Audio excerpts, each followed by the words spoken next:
पे किरकिरी हो सकती है। सीएम योगी के ऊपर सवाल उठ सकते हैं, पीएम मोदी के ऊपर सवाल उठ सकते हैं और तमाम बीजेपी को लेकर कहीं न कहीं अब ये एक विचार बनता हुआ नज़र आ सकता है कि भई धर्म जाति की जो राजनीति है, क्योंकि आप देख रहे हैं कि इतना सब होने के बावजूद भी चाहे पीएम मोदी हों या फिर सीएम योगी हों, किस तरह की जो कह सकते हैं बयानबाज़ी करते हुए नज़र आए कि पीएम लोकतंत्र का महापर्व, लोकतंत्र की एक वो सबसे बड़ी जो तस्वीर जब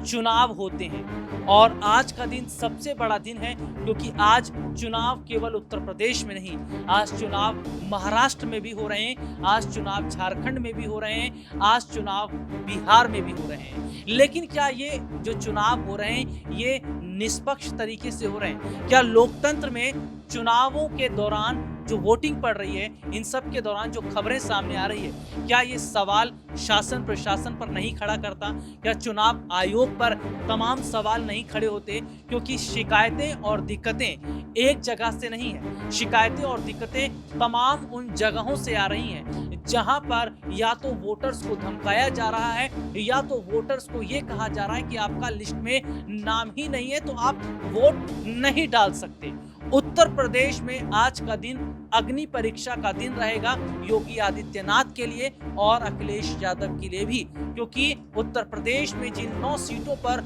उपचुनाव हो रहे हैं ये 9 सीटें तय कर देंगी कि 27 का अगला विजेता कौन होगा। लेकिन उत्तर प्रदेश के 9 सीटों पर हो रहे उपचुनाव क्या निष्पक्ष तरीके से हो रहे हैं? क्या लोकतंत्र के अंदर जो तस्वीरें सामने आ रही हैं वो तस्वीरें ये बताती हैं कि एक तरफा चुनाव जीतने की क्या कोशिश नहीं हो रही? और सवाल तब भी खड़े हो गए थे जब चुनाव की तारीखों को बदला गया। चुनाव 13 तारीख को थे, बढ़ाया जाता है, 20 नवंबर कर दिया जाता है, लेकिन फिर भी क्या धांधली करके बीजेपी चुनाव को जीतने की कोशिश कर रही है? क्या हम नहीं कह रहे, ये हमारे शब्द नहीं है, ये विपक्षी पार्टियों के लोगों का कहना है। और तमाम ऐसी सीटें जहां पर ये देखा जा रहा है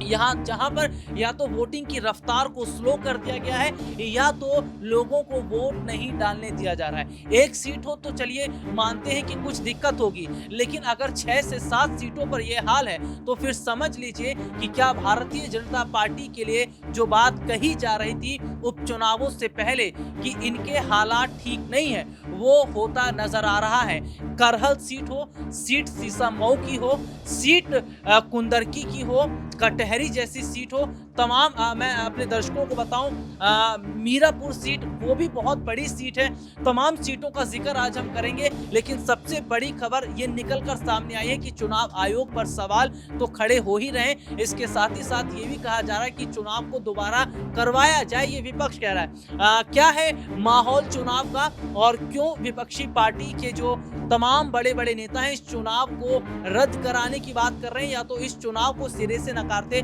नजर आ रहे हैं। हमारे साथ इसी मुद्दे पर हमारे साथ बातचीत करने के लिए मौजूद है हमारे खास सहयोगी अमन सर। सर बहुत बहुत स्वागत है इस प्रोग्राम में आपका। आज का दिन बहुत बड़ा दिन है, लोकतंत्र की जो तस्वीर आज हम देख रहे हैं वो तस्वीर देखकर ना विपक्ष खुश है ना जनता खुश है, क्योंकि आज के दिन हम देखते हैं कि लोग अपने अधिकार का इस्तेमाल करते हैं लेकिन लोगों को उनके अधिकार का इस्तेमाल नहीं करने दिया जा रहा। यहाँ पर भी सरकार अपना मनमाना रवैया अपना रही है, प्रशासन अपना रवैया अपना रहा है और कहीं ना कहीं जबरदस्ती लोगों से या तो वोट डलवाए जा रहे हैं या फिर ये कहा जा रहा है कि आपका लिस्ट में नाम ही नहीं है।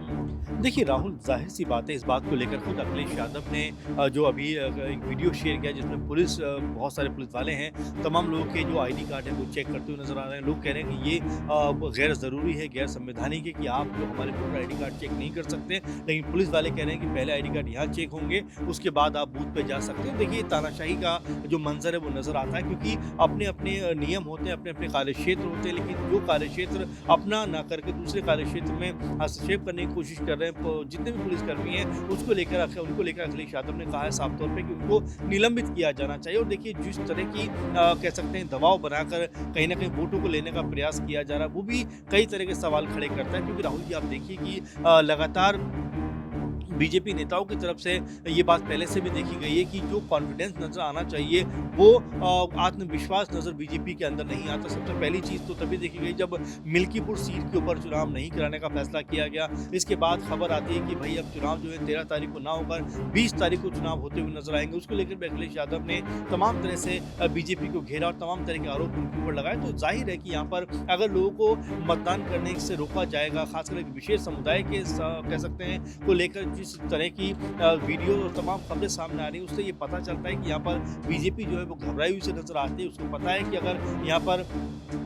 सपा के हक में अगर ज़्यादा वोट पड़े या सपा के हक में एक विशेष समुदाय ने ज़्यादा वोट किए यहाँ पर, तो फिर उनकी जीत यहाँ पर तय मानी जा सकती है। क्योंकि बीजेपी जब से उत्तर प्रदेश के अंदर लगभग 32-33 सीटों पर सिमटी है लोकसभा चुनाव में, उसके बाद से लगातार घबराई से घूम रही है। क्योंकि अयोध्या में भी उनको हार का मुंह देखना पड़ा। इसी मद्देनजर लगातार ये प्रयास किया जा रहा है कि भाई इन 9 सीटों में से कम अगर 8 पे बीजेपी लड़ रही है तो कम से कम 5 से 6 सीटें उनके हक में आ जाए। ऐसा अगर नहीं होता है तो जाहिर बात है कि बीजेपी की यहाँ पे किरकिरी हो सकती है। सीएम योगी के ऊपर सवाल उठ सकते हैं, पीएम मोदी के ऊपर सवाल उठ सकते हैं और तमाम बीजेपी को लेकर कहीं ना कहीं अब ये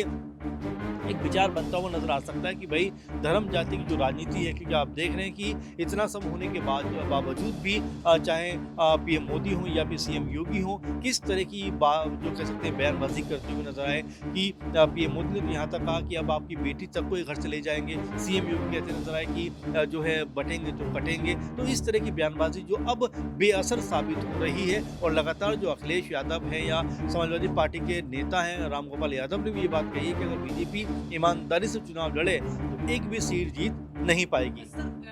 एक तस्वीर ये देखने को मिलती है कि एक तरफ जहां प्रधानमंत्री नरेंद्र मोदी अपील करते हैं कि सभी देशवासियों को जो है अपने अधिकार का इस्तेमाल जरूर करना चाहिए, पहले मतदान फिर जलपान, और योगी आदित्यनाथ जो उत्तर प्रदेश के मुख्यमंत्री हैं वो भी बड़ी संख्या में लोगों से कहते हैं कि आप लोग अपने अधिकार का इस्तेमाल कीजिए, वोट डालिए। आप लोगों के अधिकार की अगर हम बात करें तो लोग अपने अधिकार का इस्तेमाल तो तभी करेगा जब वो अपनी खुशी से वोट डालेगा। लेकिन यहाँ पर तो हम ये देख रहे हैं कि सीधे तौर पर कुछ ट्वीट कर दिया गया और उसके बाद जो तस्वीरें सामने आ रही है, कथनी और करनी सर दोनों में बहुत ज्यादा अंतर दिखाई दे रहा है। जाहिर बात है कि पहले मतदान फिर जलपान की बात होती है। सीसा मऊ की आप बात करें तो 9-10 बजे के 10 बजे के आसपास तक वहाँ पर महज 6% के आसपास वोटिंग परसेंटेज था, जो कई तरह के सवाल खड़े करता है कि इस समय तक जब बाकी जगहों पर कहीं 12%, कहीं 15% के आसपास मतदान है तो आधे से कम मतदान वहाँ पर क्यों हो रहा है। कहा तो ये भी गया है कि जिस तरह की ज्यादती पुलिस ने की उससे नाराज होकर लोग अपने घरों को वापस लौट गए हैं, वोट करना नहीं चाहते, इसीलिए वोट परसेंट गिरता हुआ दिखाई पड़ता है। और ये चीज लोकतंत्र के लिहाज से अच्छी नहीं है। जो लोग घरों से बाहर निकलते हैं वोट डालने के लिए, कहीं ना कहीं उनके मन में उत्साह होता है, लेकिन जिस तरह से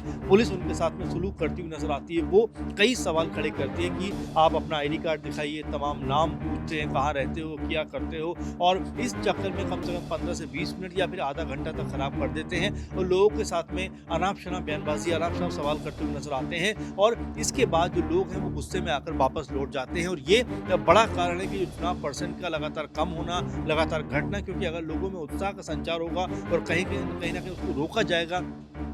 तो जाहिर बात है कि उसको भी कहने की इरिटेशन पैदा होगी और वापस वो अपने घर लौट आएगा। इसी मद्देनजर तमाम जो लोग हैं, खासकर जो पुलिस प्रशासन है, जिसकी जिम्मेदारी है कि सुरक्षा व्यवस्था को पुख्ता किया जाए, दुरुस्त किया जाए, क्योंकि अगर हम सुरक्षा व्यवस्था से हटकर तमाम चीज़ों में इन्वॉल्व होंगे तो यहाँ पर जो अराजक तत्व हैं वो कहीं ना कहीं दहशत का माहौल कायम करेंगे और इससे भी जो कह सकते हैं चुनाव है उसके ऊपर असर पड़ता हुआ नजर आ सकता है। अगर निष्पक्ष चुनाव होते हैं तो क्या माना जाए कि समाजवादी पार्टी केवल ये कह रही थी कि 6 से 7 सीटें, मैं कह रहा हूं कि 9 सीटें आराम से निकाल सकती है, क्योंकि जिस तरीके से हालात इस वक्त हैं, वोटर्स को धमकाया जा रहा है या वोटर्स को ये कहा जा रहा है कि आपका वोट लिस्ट में नाम ही नहीं है, और कई जगह से इस तरीके की तस्वीरें भी सामने आती है कि ये पहचान कर लिया गया है कि ये समाजवादी का वोटर है, ये बीजेपी का वोटर है, और अगर समाजवादी पार्टी का वोटर है तो इसको आधे घंटे तक वहीं खड़ा कर दो, फिर उसको जो है कहीं ना कहीं ये बता दिया जाए कि जी। देखिए राहुल जी, अगर हम 2022 के आंकड़ों की बात करें तो लगभग 80% के आसपास जो मुस्लिम मतदाता थे उन्होंने समाजवादी पार्टी को वोट किया।